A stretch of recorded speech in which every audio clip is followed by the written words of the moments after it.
Presbiteriana Mackenzie, dando uma palestra, veio um filósofo e falou assim: professor, tudo que você falou aí é muito legal e tal, mas você não consegue me responder essa pergunta. Quem criou Deus? Mas o Igor, essa é uma pergunta filosoficamente equivocada. Sim. Um bom filósofo jamais faria essa pergunta, não é, Rodrigo? Não, e ela é feita... Eu ia até trazer, acho que eu te dei outra vez o meu livro, O Ceticismo da Fé. Sim.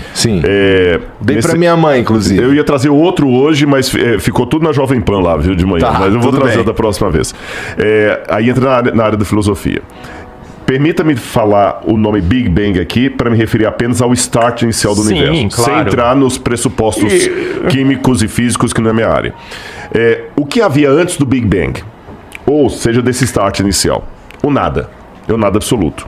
Porque um ponto de comum acordo entre ateus e design inteligente, eu acho que qualquer um concordaria comigo no sentido seguinte: antes do ponto inicial do Big Bang, não havia gravidade, não havia tempo, não havia espaço. Não tinha nada. Não tinha nada. Era o nada absoluto.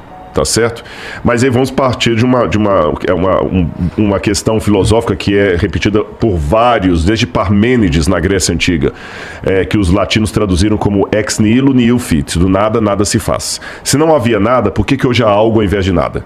Então, é mais lógico supor que havia algo.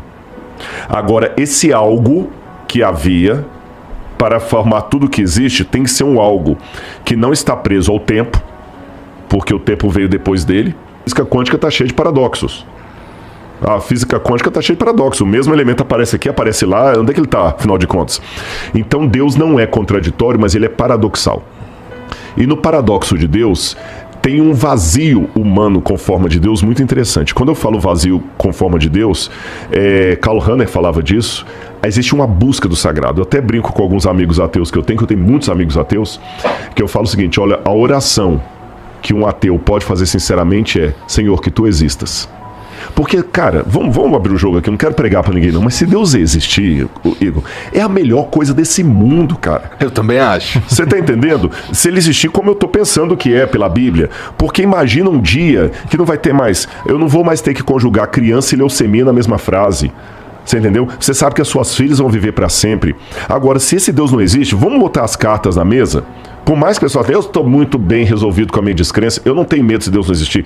Tá bom, recebe uma notícia de câncer da sua filha, eu quero ver onde é que está essa sua autoconfiança. Vai por água abaixo, você tá entendendo? Recebe o laudo que a sua filhinha única está com leucemia.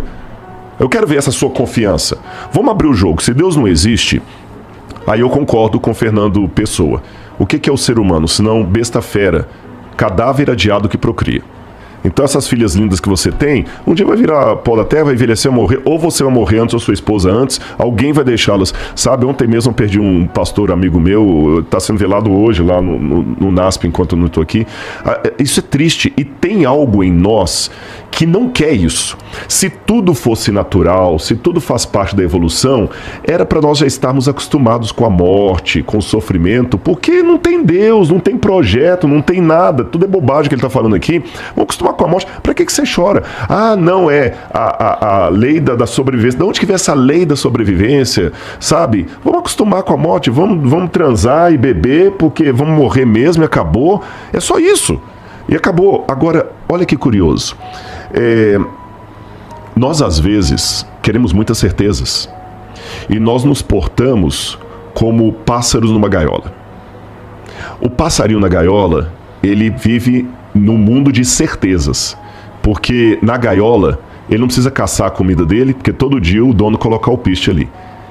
Ele não precisa se jogar no ar com aquele imensidão embaixo, porque ele tá no puleiro ali, é só pular do puleiro para cima, né? A gaiola, se fizer frio, alguém vai lá e cobra a gaiola. Se fizer chuva, alguém cobra a gaiola. No outro dia ele acorda e já tá o dono lá. E ele fica na gaiola cantando. Só que aquele passarinho, por instinto, ele fica olhando lá para fora, as nuvens, e tem alguma coisa nele que o atrai para a nuvem. Ele quer ir, ele não sabe de onde que é isso, que ele é um pássaro.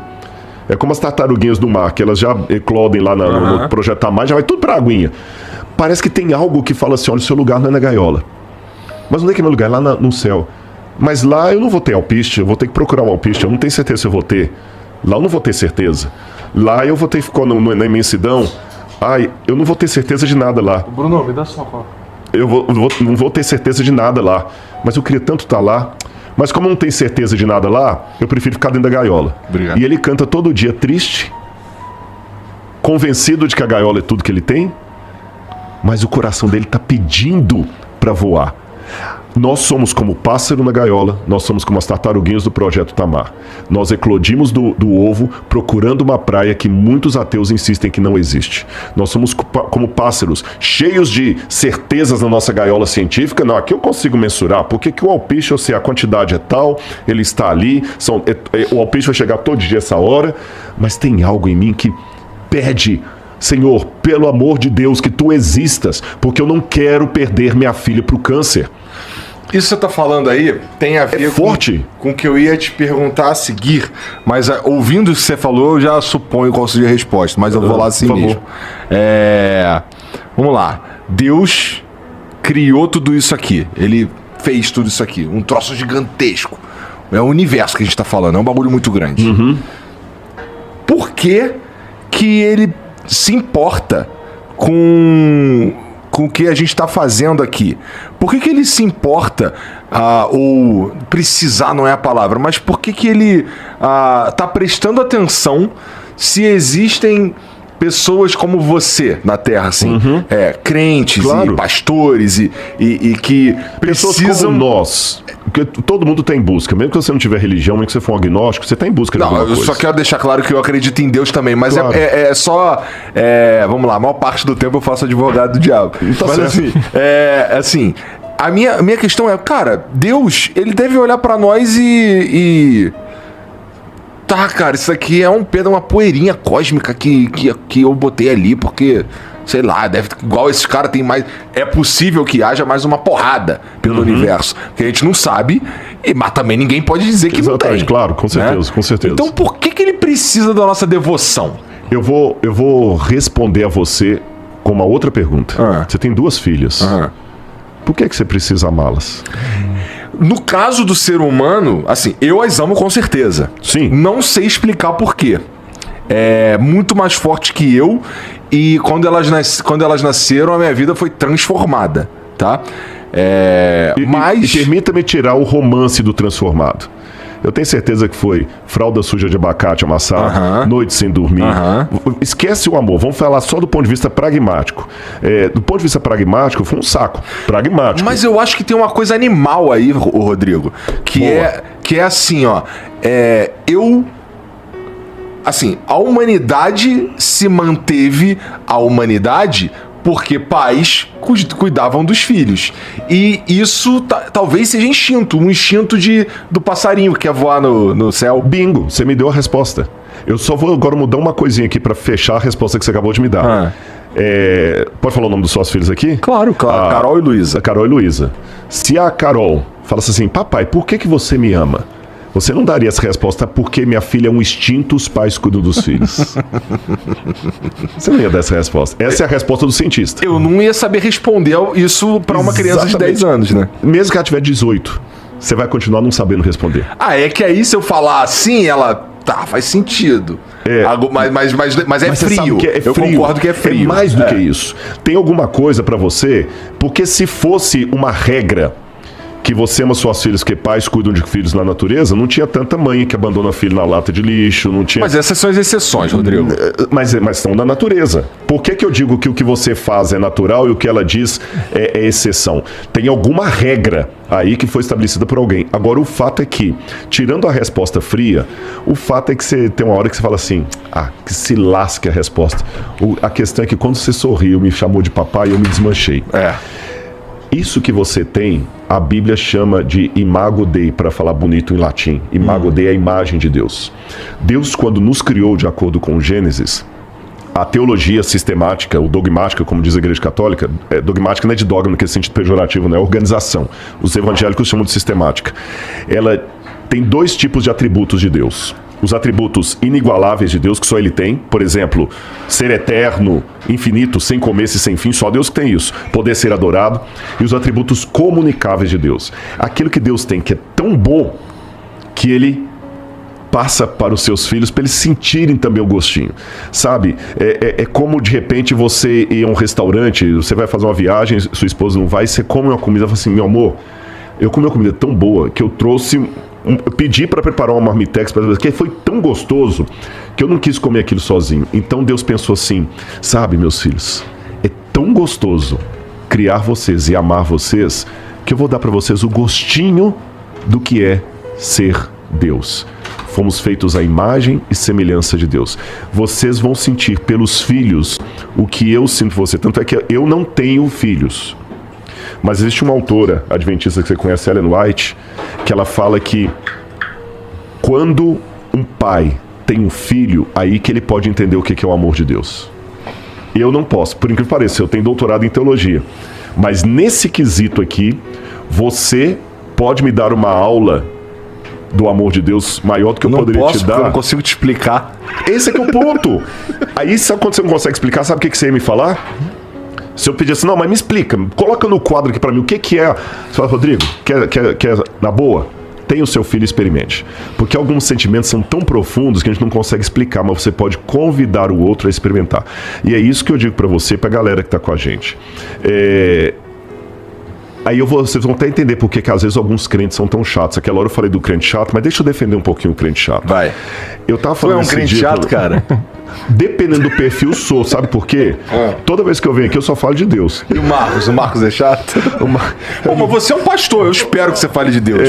Né? Mas antes de ser Lembra a primeira vez que a gente conversou? A primeira vez que eu conversei com o Rodrigo, Marcos? Sim. Eu falei assim, cara, como é possível um arqueólogo pastor? Fiquei, como é... Porque na minha cabeça não faz tem sentido, aquele né, desenho ali que vocês colocaram no começo sim. ali do Jurássico e o caralho, entendeu? Olhando aquilo ali, porra, calma aí, se isso daqui...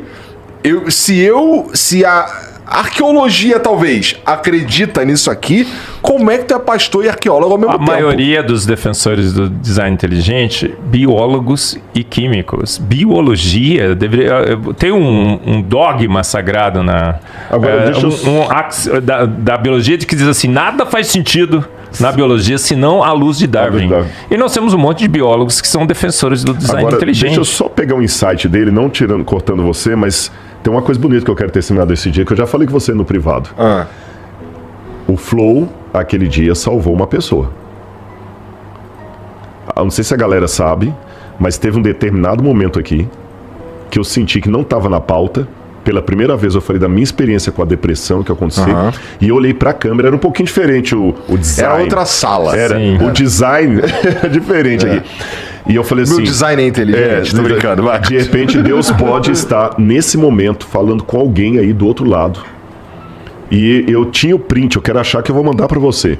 Que o diretor do Cevisa lá me mandou, que ele printou na época, de uma mulher falando assim, obrigado, eu estava naquela madrugada pra me matar. Tu me falou fui assistir o Flow e naquela hora eu falei, eu senti Deus e eu me desisti. Ou seja, tem alguém, você pode colocar no currículo do Flow. Tem alguém hoje que está vivo por causa daquele podcast. Então, sabe por que a gente faz isso?